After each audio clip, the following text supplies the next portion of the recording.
Hello children, good morning, namaskar. You are welcome to Gyanodaya Basic Knowledge for Science classes for class 8. I am present for part 38 in the lesson of 6 कोशिका से अंग तंत्र तक। तो आइए class 8 के lesson 6 कोशिका से अंग तंत्र में आज हमारा पहला टॉपिक है कि पादप कोशिका एवं जंतु कोशिका में अंतर क्या है। पादप माने पौधा, पादप कोशिका माने पौधों में जो कोशिका होती है उसमें और जंतुओं में जो कोशिका होती है, दोनों में फर्क क्या है, अंतर क्या है। पहला है पादप कोशिका, इधर है जंतु कोशिका। ये कहता है कि कोशिका भित्ति पाई जाती है। कोशिका भित्ति समझते हो? पेड़ जब बड़ा होता है, पौधा छोटा छोटा, बड़े बड़े सल्क जिसको कहते हो तुम लोग, हाँ, छिलका धीरे धीरे मजबूत हो जाता है कि नहीं हो जाता? तो इसमें कहता है कि कोशिका भित्ति पाई जाती है, ठीक है ना। लेकिन जंतु में कोशिका भित्ति नहीं पाई जाती। इस तरह का हार्ड चमड़ा भी होता है तो उतना हार्ड नहीं होता है, इधर उधर खींचोगे तो खिंचा जाएगा, खिंचाता है ना। लेकिन पौधों के किसी छिलके को खींचना चाहो तो खिंचाएगा नहीं। तो इसका मतलब हो गया कि कोशिका भित्ति नहीं होती।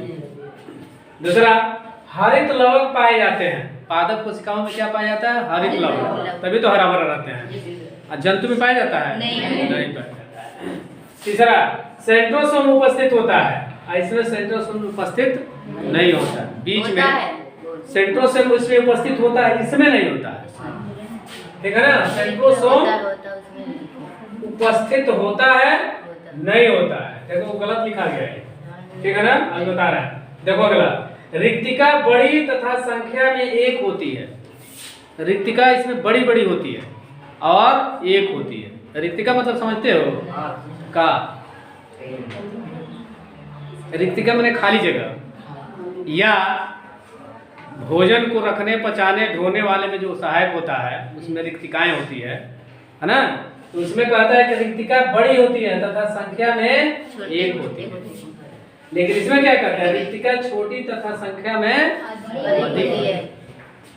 देखो छोटी होगी लेकिन अधिक होगी, इसमें बड़ी होगी एक होगी, और इसमें छोटी होगी अधिक होगी, मतलब छोटे छोटे होते हैं।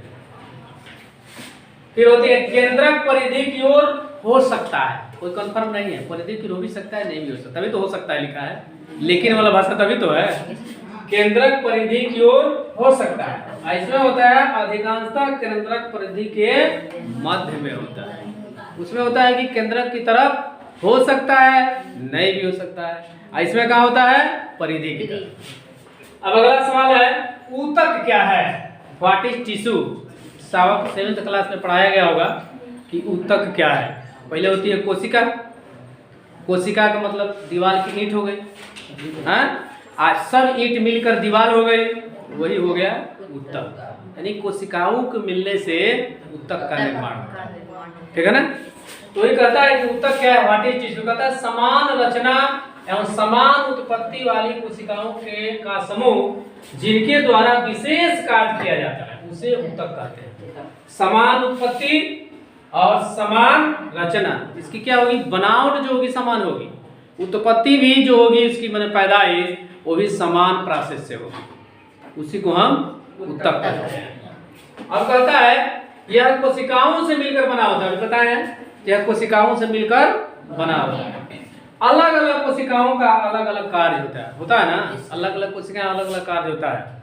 जैसे पेड़ पौधों में देखो, कोई पानी लाता है, कोई खनिज लवण खींचता है जी, कोई सूर्य का प्रकाश लेकर भोजन बनाता है, फिर भोजन बनाकर किसी की ड्यूटी लगी रहती है, तुम अब टहनियों में फूलों पेड़ों तक पहुंचाओ तो पहुंचाता है। उसी तरह शरीर में भी है, भोजन अंदर गया तो कहाँ पचाना है, कहाँ इसको सड़ाना है, कहाँ गलाना है, कहाँ इसको, अगर हार्ड भोजन है तो कहाँ इसको रोज जूसर मशीन से कूच कांच के इसको मुलायम बनाना है, तो सबका काम बटा है जी।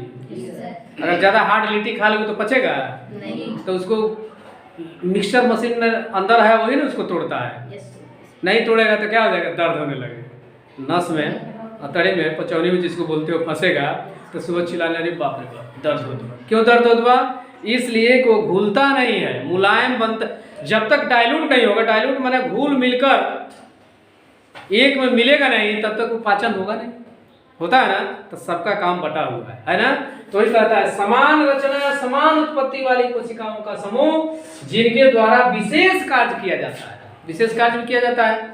अंदर गया, उसको रखा, इसके लेयर बनाया कि कीड़े न लगे उसमें, वो भी तो एसिड छोड़ता है कि कीड़े लगे, तब उसको अवशोषित करता है, तब बाहर निकालता है, सारी एनर्जी को खींच लेता है, तब उसका विशेष कार्य हो गया कि नहीं हो गया? सबका काम विशेष कार्य हो गया। कहता है समान रचना समान उत्पत्ति वाली कोशिकाओं का समूह जिनके द्वारा विशेष कार्य किया जाता है उसको क्या कहते हैं?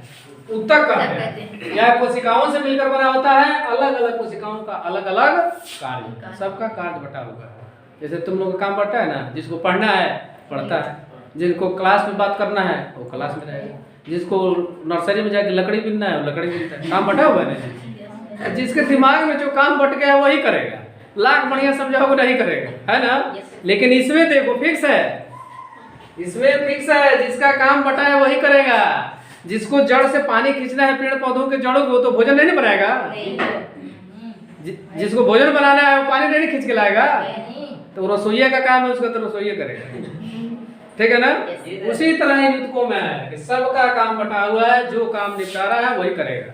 दूसरा कोई नहीं चला है हमारी तबीयत खराब बा आज तू कह, तो तबीयत खराब का मतलब जब वो नहीं करेगा तो शरीर में कुछ न कुछ दिक्कतें हो जाएगी ना, तब डॉक्टर के यहाँ जाना पड़ेगा, दवा खाना पड़ेगा, है ना। इसलिए कि दूसरे का काम इसमें दूसरा नहीं करता है, बटा है वही करेगा, ठीक है ना। ये नहीं कि चला हमारी तबीयत नाट की चला तू ही लखेराई कर हमारे बदले, वही ना चलता है ना। लेकिन इसमें नहीं चलता है, उसमें समान चलता है, समान का समान। अब चलो पादप ऊतक क्या है?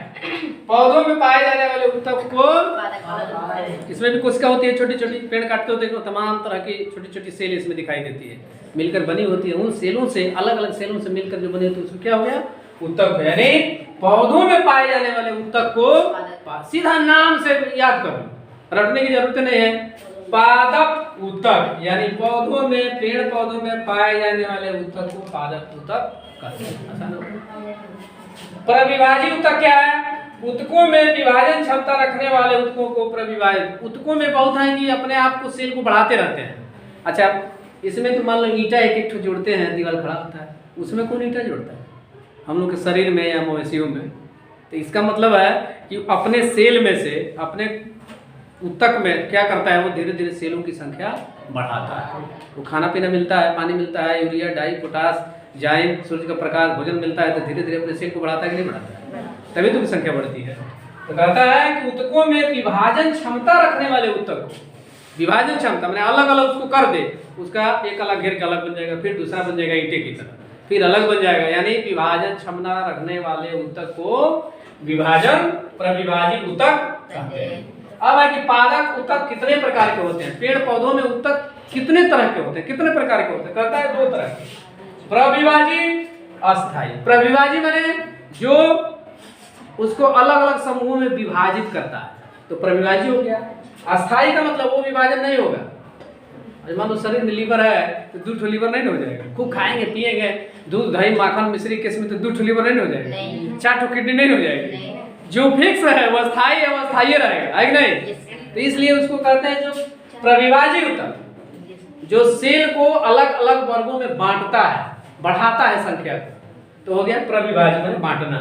और अस्थाई जो हमेशा स्थिर है। अब आँख 5 नहीं हो जाएगी, मुंह है नहीं रही, तो वही चीज है। जो बांटता है उसको प्रविभाजी, जो नहीं बांटता है उसको अस्थाई।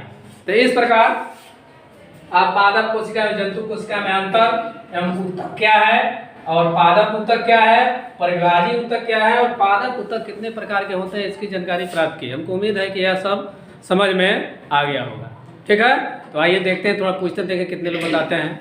ठीक है, पादप ऊतक किसे कहते हैं, कौन बताएगा? पौधों में पाए जाने वाले ऊतक को पादप कहते हैं। पादप ऊतक, पादप ऊतक कहते हैं। ऊतक किसे कहते हैं, कौन बताएगा? ऊतक किससे में, हाँ बोलो। कई कोशिकाओं के मिलने से ऊतक का निर्माण होता है। चलो ठीक है, बैठो। अस्थाई ऊतक क्या है, कौन बताएगा? अस्थाई ऊतक अभी बताया है ना, जो एक जगह स्थित रहता है उसे अस्थाई। हाँ, माने वो उसमें विभाजन नहीं होता, वो अस्थाई ऊतक हो गया। और प्रविभाजी ऊतक, बोलो उसी चीज को अपनी भाषा में बोलो। प्रविभाजी जो ऊतकों की संख्या में विभाजन करता है, अलग अलग बांट देता है, वो प्रविभाजी ऊतक हो गया। अच्छा ये बताओ, पादप ऊतक कितने तरह के होते हैं? दो। किसी एक का नाम बताओ। सूरज। और दूसरा बताओ। स्थायी अस्थायी ऊतक। प्रविभाजी ऊतक का क्या काम है, कोई बताएगा? अभी बताए हैं, अलग अलग कार्य बांटता है, उसे प्रविभाजी ऊतक कहते हैं। बोलो। भूल नहीं पाते हैं। अलग अलग कार्य में बांटता है। जो ऊतकों में विभाजन करता है उसको प्रविभाजी ऊतक कहते हैं। चलो, जो बताएं उनको भी धन्यवाद, नहीं बताएं उनको भी धन्यवाद। तो आइए अभी आप समझे कि पादप कोशिका और जंतु कोशिका में अंतर क्या है। ठीक है, ऊतक क्या है और पादप ऊतक क्या है, और ऊतक कितने प्रकार के होते हैं। पादप ऊतक, प्रविभाजी ऊतक का मतलब क्या है, और अस्थायी ऊतक का मतलब क्या है। प्रविभाजी माने जिस ऊतक में विभाजन करने की क्षमता, यानी विभाजन करता, वो क्या हो गया, प्रविभाजी। अस्थायी ऊतक का मतलब जो एक ही रहता है। जो अस्थायी रहता है, उसमें विभाजन करने की न क्षमता हो, और न वो वृद्धि करता हो, न घटाता हो, न बढ़ाता हो, कुछ नहीं, वो इसी तो क्या हो गया, स्थायी। अस्थायी।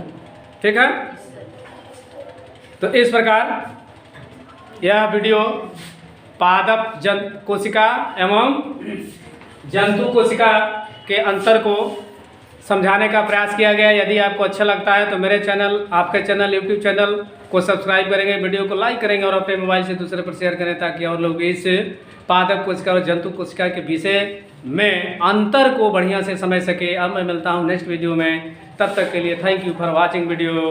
टाटा, ओके, नमस्कार, बाय बाय।